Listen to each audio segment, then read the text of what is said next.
Hey, Six Gun Trav on here tonight. Wanted to do a little video. Did a video the other day on loading and carrying a Colt or Colt clone single action army.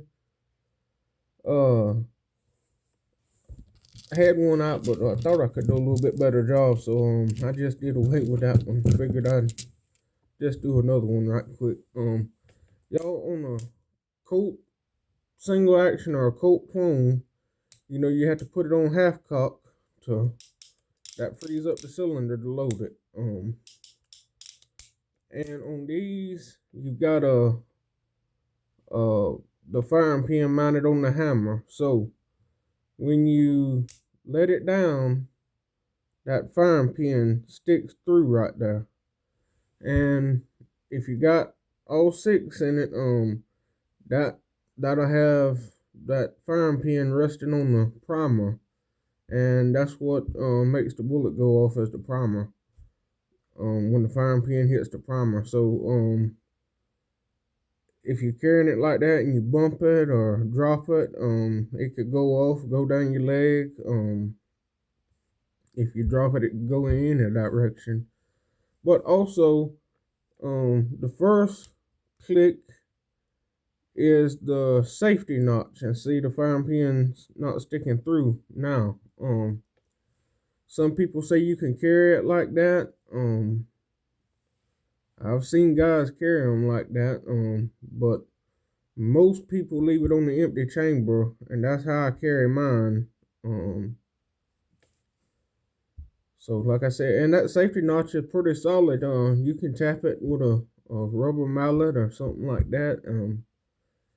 And I hadn't been able to bump it off, but like I said, just to be on the safe side, I always carry mine on the empty chamber. And how we do that is, when we load it up, we put one in, skip a chamber, and then load the other four.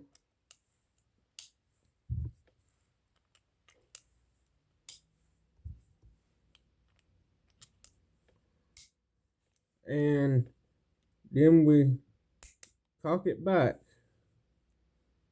and let it down, and it'll be on the empty chamber.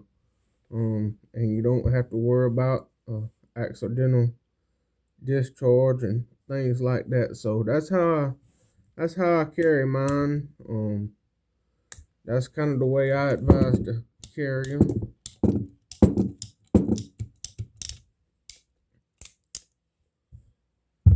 And old Ruger Black Hawks are the same way.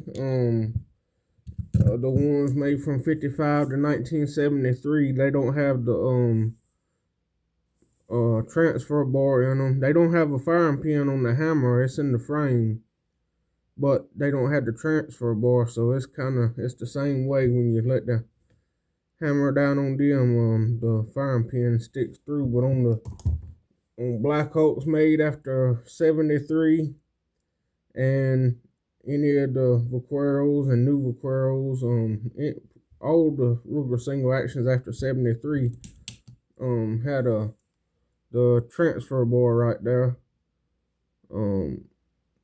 where you can carry all six in it safely.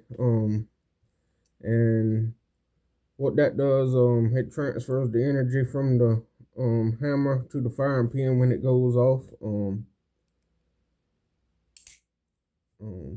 And pushes the firing pin through when you pull the trigger.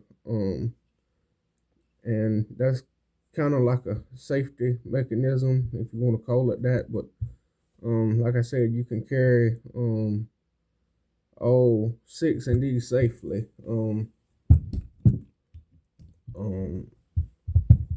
A lot of people do the thing on the Colts, about should you load 5 or load 6. I think Hickok, he's got some good video. Hickok 45's got some good videos on that, so go check them out. And I've seen a few others, but I just wanted to give my take on it. Like I said, I carry mine on the empty chamber, but that's just my thoughts. Just wanted to talk about that a minute. Hope y'all have a good one.